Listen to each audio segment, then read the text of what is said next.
Welcome back to WagerTalk.com. It's Video Best Bets Part 2. You're going to get Preston's Video Best Bet in mind. I'm joined in studio with Preston, the Sports Cheetah. We're going to head right to you. You're looking at Pac-12 action on Saturday, Oregon and Washington State. Could we have any more excitement in the Pac-12 than we had at the endings of the games last week? I was on the bad end of both of those, so I went 1-1. So Did you? Yeah. Did you have UCLA? I had UCLA and I had Arizona State. I had both Arizona State and Cal, and landing on 3 would have been awesome for me, and it didn't happen because of that onside kick. That was 20 minutes after the UCLA beat. So that was a fun night. I hope it's not like that again this week. But I do like Washington State, and I haven't made a play yet. If clients are actually watching, they'll be like, wait, he hasn't sent out Washington State yet. Because generally for these best bet videos, I send out plays I'm actually making. They're not just leans or whatever. It's at +2, and it opened 1, so that's why I'm waiting. If it gets to 3, I'm going to take +3. If it doesn't, I'm just going to take the money line, like +110, +115, whatever the best number is that we can find. I really like Washington State. I make them a favorite just from a pure ratings perspective. Oregon's obviously a little beat up. Devon Allen, I believe, is a receiver who tore his ACL. He's out for the year. I know Freeman's questionable.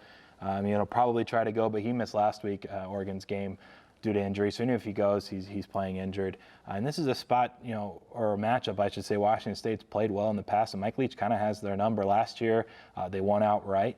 And the year before, I think when they were at home, they were 21.5-point underdogs, and it was tied late, and they lost by 7. And it's just a game that's always gone, down to the wire with much better Oregon teams, and a Washington State team that maybe hasn't been as good as they are this year with Falk back again and a lot of those offensive pieces. So it's really getting a +110 or a +115 or a +3 if we can get the points. In a game that I line more like Washington State, I think I'm a full field goal favorite. I'm going to take that every time. So the reason I haven't bet it again, if people didn't understand, wait to see if we can get the field goal. I think it's worth taking the points there. If not, just going to lay the money line and hope they get the outright win at home. All right, and hopefully won't come down to the final 30 seconds of a game in the Pac-12. Yes. That was great. I mean, I don't know if you saw my tweet I sent out on Saturday. I said I heard more bad beat stories Saturday on Twitter than at the walking in the hallway at the World Series at the Rio with poker bad beats. My best bet, North Carolina at Florida State. I'm on Florida State. Preston, 2 words is all I got for this game. Delvin Cook. North Carolina cannot stop the run. Mm-hmm. You look at everybody they've played so far. Georgia rushed for 289. Illinois, which is not an offensive juggernaut, they had a $182 against them. James Madison ran for 209, and my Pitt Panthers ran for 281. Delvin Cook's going to just tear them up. Now, the difference between a Florida State team and a Pitt team is Florida State can also throw the football. And whenever when the running game's rolling, and they're going to have so many open plays, I think, in this game off of play action, that North Carolina is not going to know what to stop. You're going to try to stuff the line and stop the run. You're going to stop the pass. Then throw in the third element.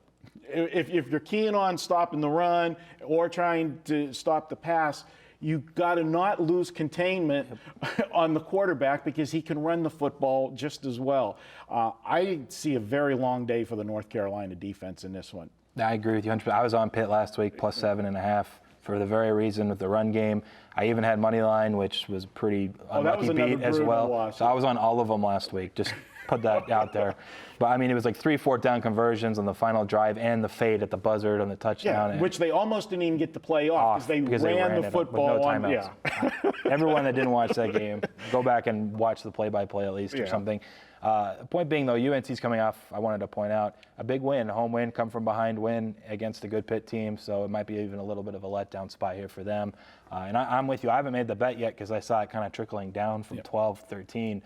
If it gets to 10, I'm probably going to be laying Florida State as well. A lot of people, the history of Florida State, they haven't been a great favorite. And when you see North Carolina getting this many points, there's going to be a lot of guys that are going to want the dog here. But, to me, Florida State last week, they came out at the beginning of the game. They looked like they were flat at the beginning against South Florida. Carryover effect from that beatdown in Louisville. But then when they woke up and just rolled. Exactly, and South Florida's defense, especially against the run, is a lot stronger than UNC's. Florida State ran for almost 500 yards as a team. It was like 486 or something like that. And Dalvin Cook rushed for, I think, 267 himself. I mean, they woke up. That offensive line that's been intact since last season and Cook are here to stay now. And I agree. I think they're going to run all over North Carolina. And it's one of those, if the run defense is that bad, even if Florida State's trying to run the ball late and slow things down, they're going to unintentionally run up the score anyways. So I'm with you. I think it's the points or nothing. That's me. And, I don't like to point these kind of things out because I hate to see guys run scores up. But Florida State, with that early season loss, they've got enough big games on their schedule that they can get themselves back in the conversation. But you're also going to want to have style points if you need help to get into that conversation. So they're not going to, Jimbo Fisher's not going to take his foot off the gas when he gets the lead. So I like Florida State. I got them winning 47-28. I'm going to go ahead, lay the points with Florida State. Preston says take Washington State. If you get the 3, take them with the points. If you don't get the 3, take them money line and get a little plus money on that and have them win it outright. Those are the 2 best bets from Preston and I. Don't forget, take $10 off any purchase this week at Wager Talk. Use coupon code Touchdown10. Preston, you have anything big you want to promote this week? Or with you, it's generally get the 7-day all access. I do actually. So take 15 more seconds. Thanks. I apologize to the No crew, problem. but I'm going to have a 5% play this week, and kind of in honor of Jose Fernandez and what has passed on, or what happened this past week on Sunday.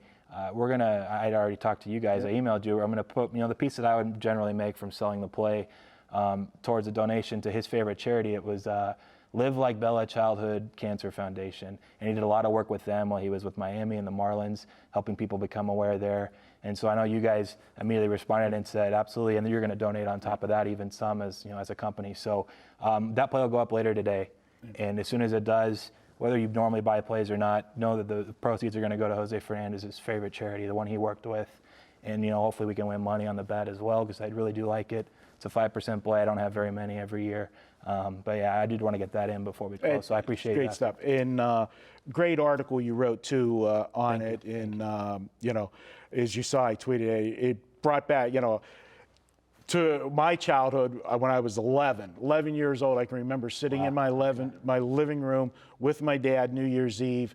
It's Christmas, you got all your toys around, and that's when I first got a dose of reality, and I bawled my eyes out whenever they broke in on the news with Roberto Clemente's plane going down. And being a Pittsburgh guy, he was my favorite player, and to this day, one of the greatest players I ever got to see live, and so, just tragic loss. And, our hearts, go out to the family of Jose Fernandez, and he really touched a lot of people, and he will not be forgotten.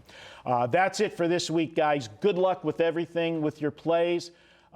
Puts things in perspective with the things that happened this weekend. Lost Arnold Palmer, too, another Pennsylvania guy. So it's just the game out there. Enjoy them when you watch them, and love each day your family, because you never know things like that happen. We'll be back next week, guys. Good luck.